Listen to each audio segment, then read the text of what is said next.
Hey YouTube, this is William Shadow with a little update on a project that I was working on. I put up a preview video about a week and a half ago after playing my first game with this. This is my Sp1, Smart Parts Sp1, modified to shoot magazines from the Die Assault Matrix, the Die Dam, and so played 2 games now, or 2 days with it, and it's working great. The only problems I have had is I've had a couple breech breaks inserting magazines, but the paint I've been using is actually the same paint on both weekends, 2 in a row, and it's really bad paint, extremely brittle. Everybody was chopping balls, breaking balls with it.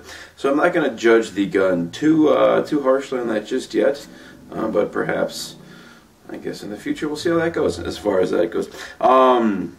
This gun is pretty well done as far as I'm concerned. There's always more things you can do when you have a custom project, but I'm going to call it good, I think, right about now. Just as a brief heads up on what I did on this, I moved the breech about 1.5 inches forward. The reason I had to do that is because I have air through the back. If you don't have air through the back, you don't have to move the breech forward. What I did is I spun it at 180 degrees. The reason I did that is because where the airline goes in to, I guess, pull the bolt back or whatever it does, the front airline on the Sp1 is really, really close to the breech, and theoretically, maybe if you just drilled out the bottom of the breech, you wouldn't have to spin it around. But I did. If you don't spin it around, you don't have to rewire things, and it'd be easier, but you have a very small amount of room there. So I decided to spin it upside down. So this is actually the board up here. This is where the power switch is, right there. See that? And essentially this is serving as a rail riser, which is convenient to have. You kind of need that anyway. But essentially this is the board here, and then just made a little bit of housing for it. Sanded it down, for the most part, and painted it black. So we got that. For the air through the stock, I moved the, this is the regulator without the housing on it. Normally that's, going to be right there, but of course, with magazines right there, you got to do something with a regulator. The Sp1's actually got a pretty good regulator, so you might as well hold on to it. And so I just mounted it along the side here. This is an old ASA inside here. It goes to about right there. And that's from an Automag. I just chopped it down as small as I could. And that is actually screwed directly into the bottom of the regulator. To pull everything out, because every now and then you're going to have to do maintenance on your bolt, to pull it all out, there's one screw on the bottom here, which is normally there anyway. But that screws directly on the bottom of the ASA. Put a little insert in there so it screws in.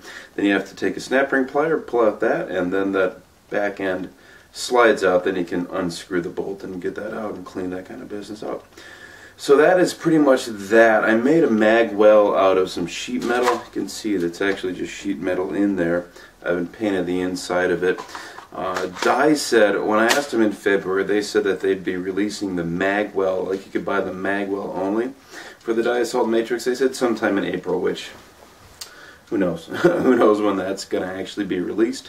If you're going to do this project, you might want to just wait until you can get that. I got impatient, so I made my own. It's actually pretty easy, but you might want to just kind of wait for that.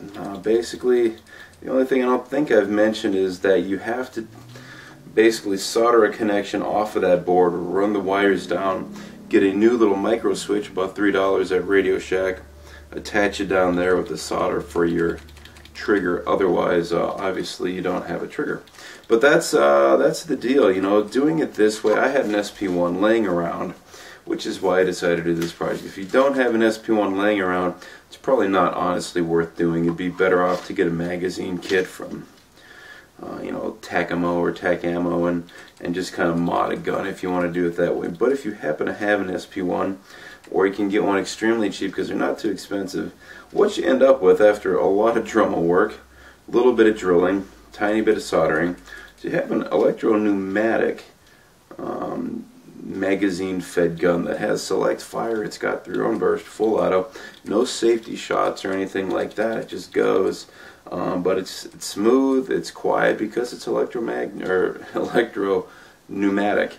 And so if you are interested in that at all, you can always give it a try. It took me a lot of time. I wouldn't necessarily recommend it to somebody who hasn't done handy kind of projects before, but if you've done it before, you he can probably do a better job than I have. I'm starting a thread on the TechPB forum in the voided warranties section. I'm going to put a couple pictures on there, not really a how-to because there's just so many steps involved with it.